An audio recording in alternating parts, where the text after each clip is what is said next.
almost every year at some point, I do sometimes at least one, maybe two sermons that I call lessons from the journey. Usually they're connected to or acquainted with some of my backpacking experiences and things that happen on the trail. And I always want to make the point, this is not intended to be like pictures from my vacation, because that would be dreadfully boring. And nobody wants to see that, right?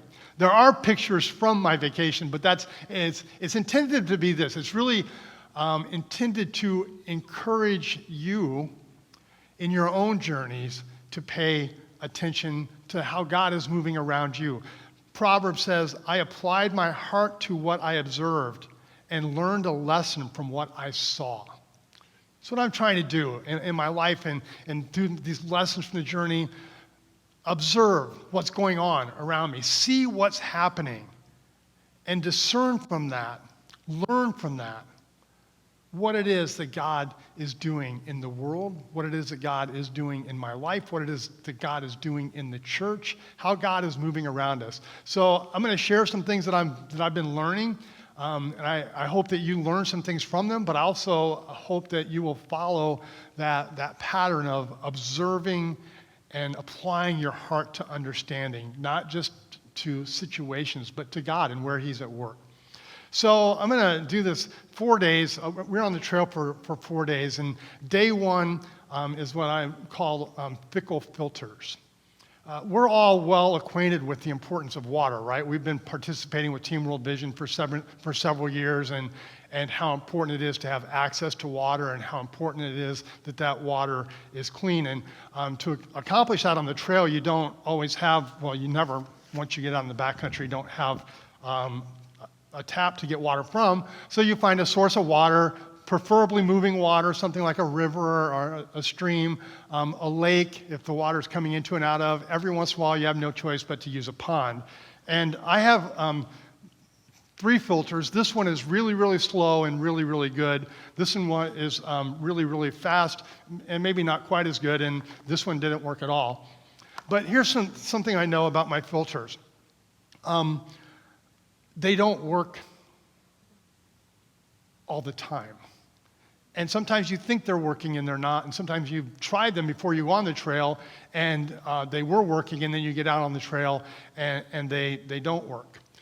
It becomes such a thing that on the trail this time, day one, we're set up. We had to pump out of a pond, which is never preferable, but we started with this pump way too slow. Started with this pump, it blew up, got this one out, and nothing would come out of it. So we have to pump like 10 liters of water a day.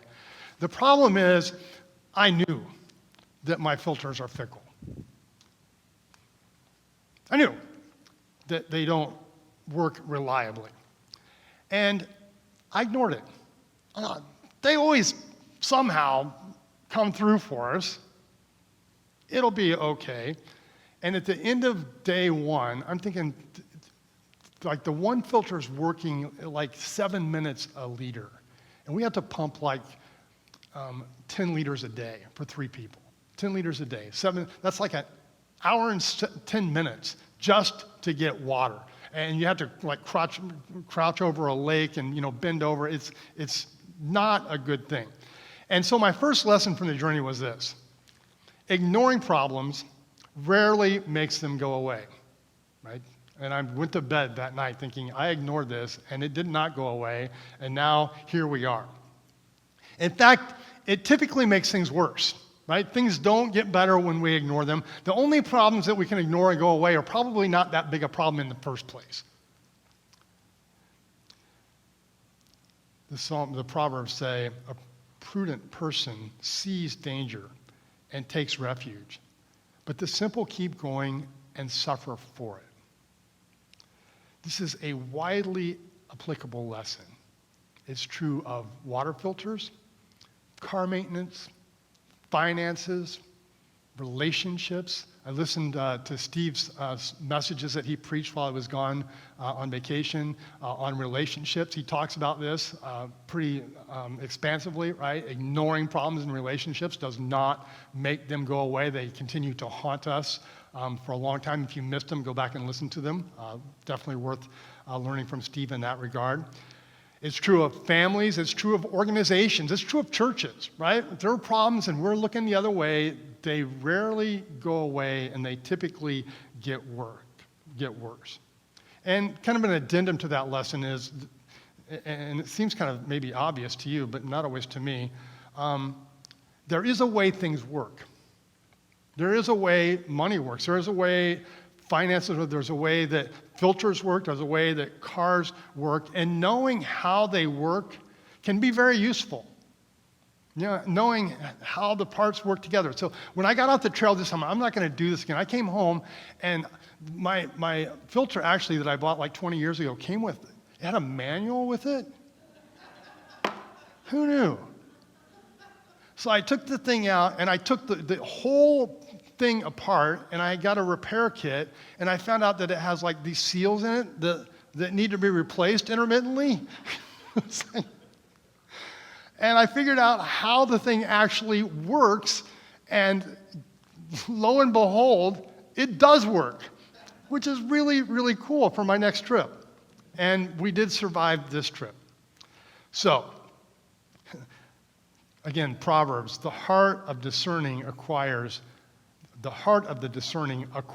knowledge. The ears of the wise seek it out. Look for understanding. Try and figure out how things work and live into that.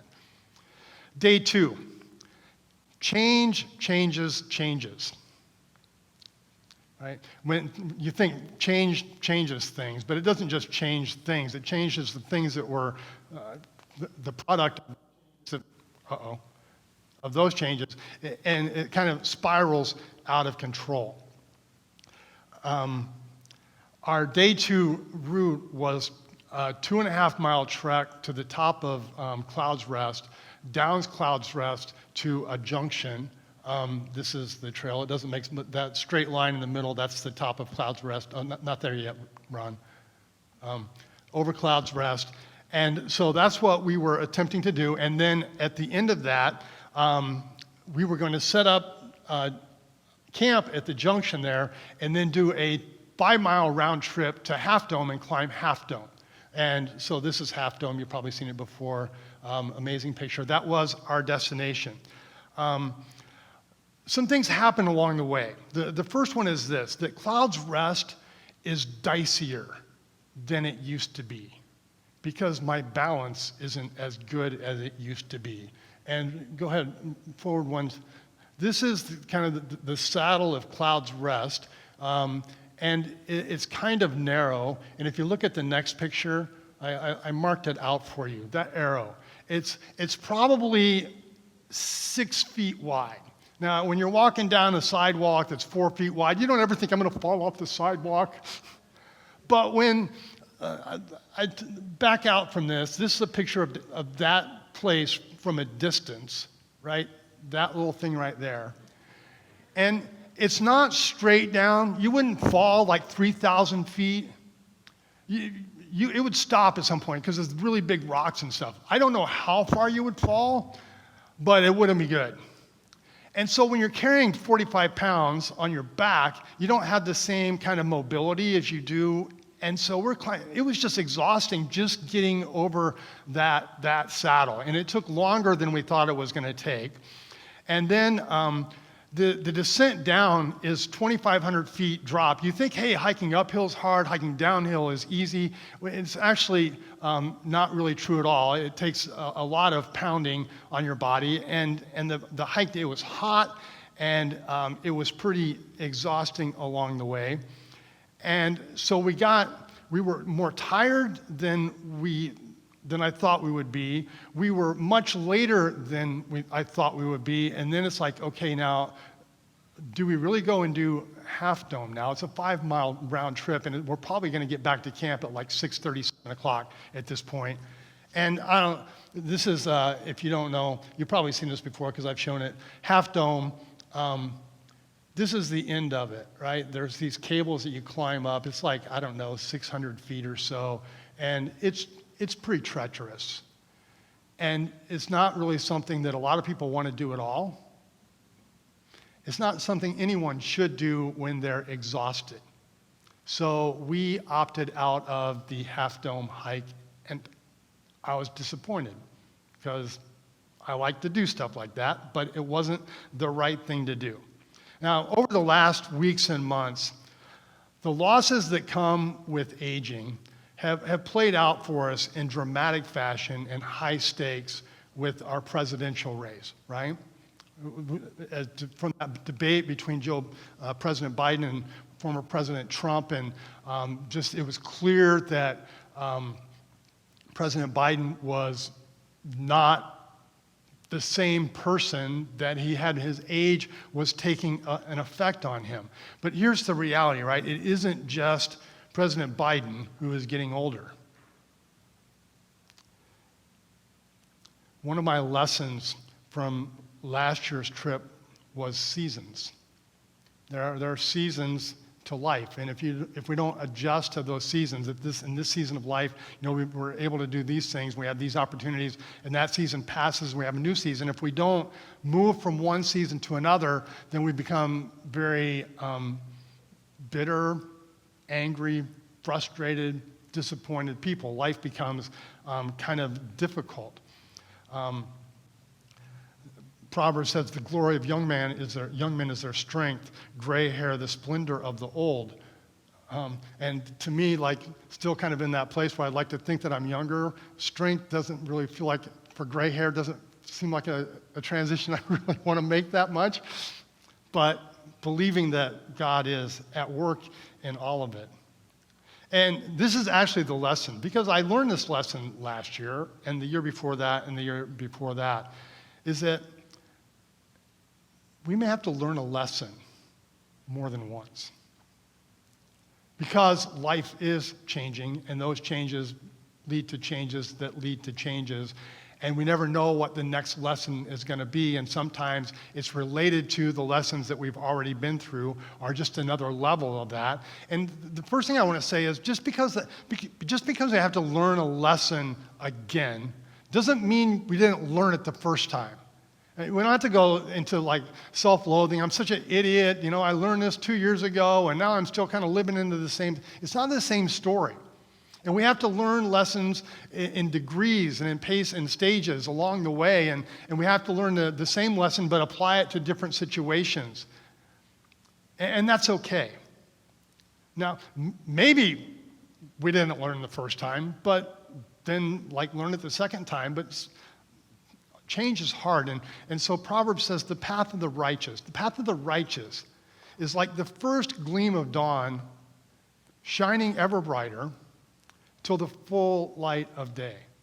The path of the righteous doesn't start out with a bright, shiny sun. It starts out with just a gleam, and it grows as the sun rises. And life is like that, right?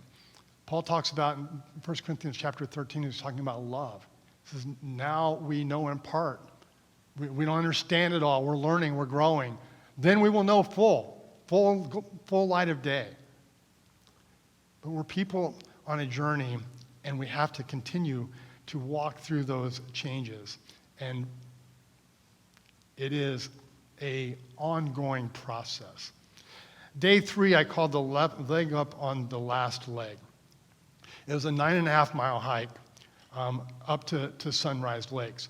And in Yosemite, this trail it's off the beaten path, which was really good for me because I like to be as far away from people as I can get. It's not that I don't like people, it's just my soul and my spirit breathes in open, wide spaces, and sometimes people just interrupt that.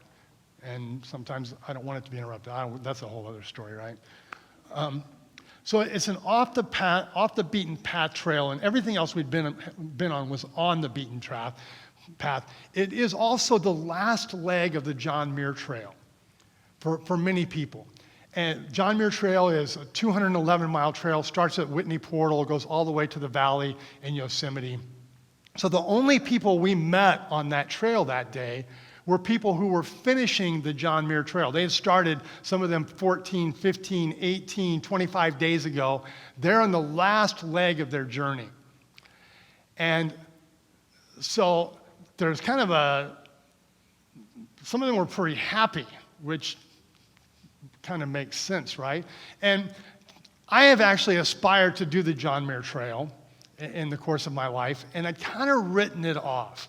But as I started meeting these people on the trail and just talking to a few of them and hearing their stories and just seeing their joy, first of all, it just inspired me, right? This is something that I wanted to do, and I just kind of put it on the back burner, and it's like, no, I'm okay. I was inspired by their accomplishment, by their posture, by the conversations, and just the reality.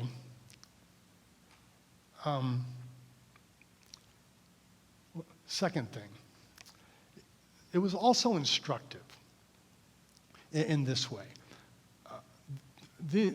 This group of people had like 211 miles, and their packs were about 30% smaller than our packs. We'd been out, we're 4 days on the trail, and our packs are 30% bigger than their packs. Like, what's going on here? And I think part of it is when you've carried a pack for 180 miles, you really get to the point of like, what do I need and what don't I need? So probably shedding some things along the way. But I know that. I know that carrying a heavy pack makes things harder. It's another one of those lessons that I've had to learn again and again and again, repeatedly.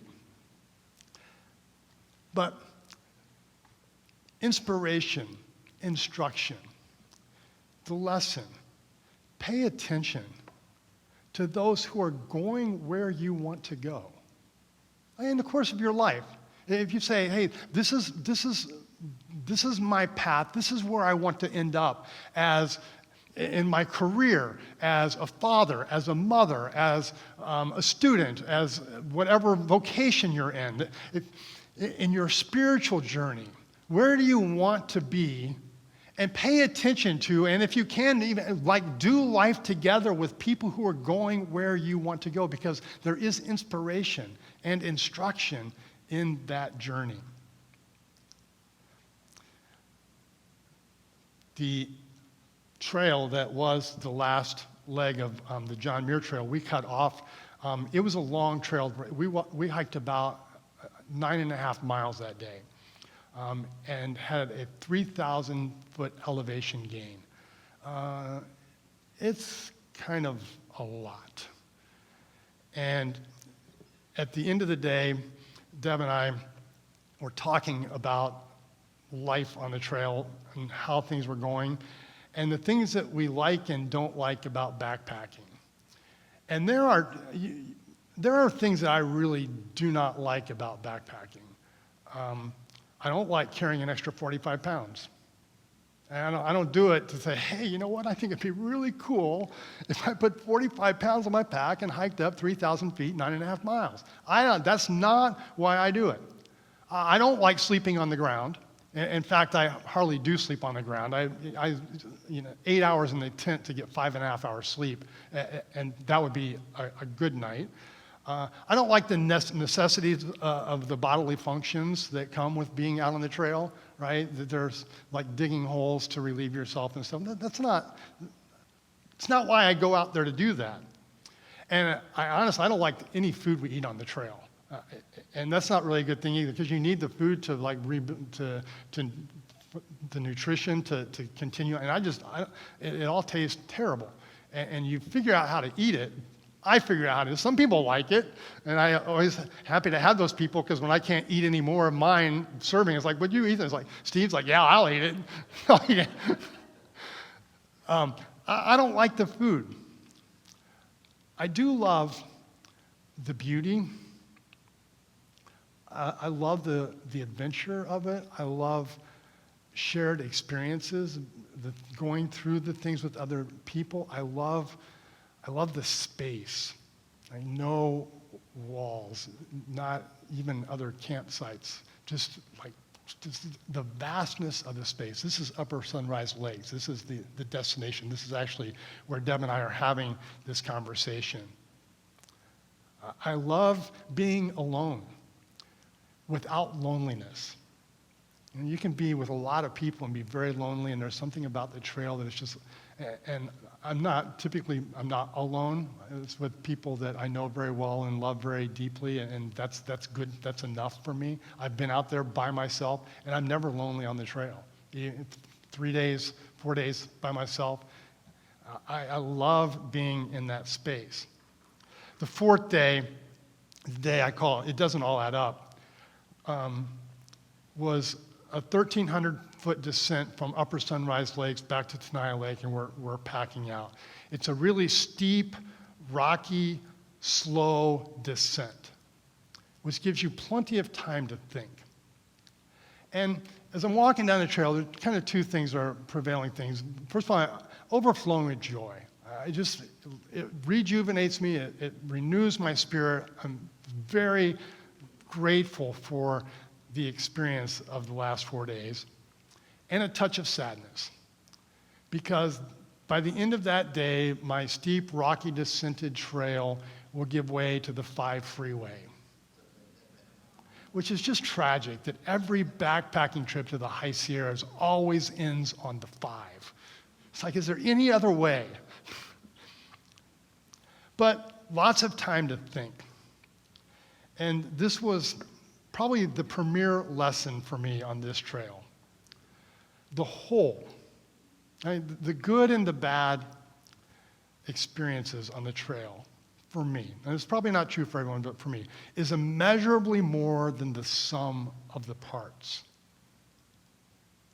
The whole of the experience, if you add all the pieces up together, is immeasurably more than just adding up and subtracting the good things and the bad things. It's not like a pro-con thing. You have the pros on this side and the cons on this side, or a cost-benefit analysis. I don't. Anybody learn how to use calculators like at the very beginning of the day? This may sound crazy, but when I took a calculator class, the early calculators, you did not subtract numbers. If you wanted to subtract something, you had to add negative numbers. That's how it worked, and it was very confusing if you'd learned math, add and subtraction. It's like that for me on a trail. You can't add and subtract. You just add, and you have to add the negative, because here's the reality. The whole is immeasurably more than the sum of the parts, but you can't have the whole without the parts. You can't have the whole of the experience of the trail and say, well, you know what, but I'm going to leave out the sleeping on the ground part, and I'm going to leave out the pooping in the hole part, and I'm going to leave out the eating the terrible food part, right? You have to embrace all of the parts to get to the immeasurably more sum. And I think that's also true of much of our lives, right? There are things that we might wish that we could leave out, pieces of the story that we could eliminate, and maybe sometimes try to do, but always at a cost. And here's the rest of the lesson. You can have some of the parts without the whole.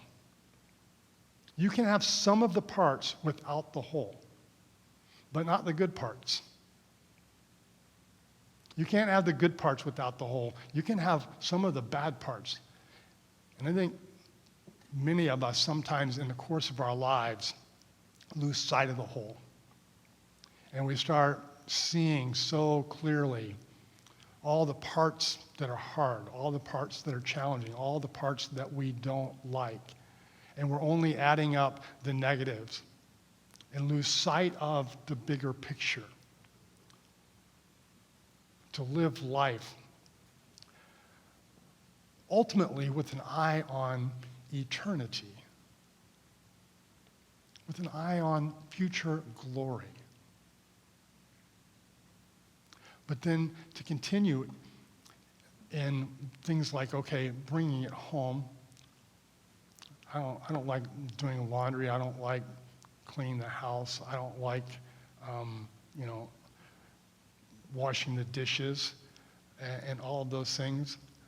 I do like living in inhabitable spaces. I like eating dinner off of clean plates. I enjoy fellowship around the table. And just, you pull out the little pieces. If you take them and you only start to say, oh God, we got to do this again, we got to do this again, and miss the parts that are beautiful and are glorious and lose sight of the whole. We don't experience the immeasurably more without embracing the parts that are hard.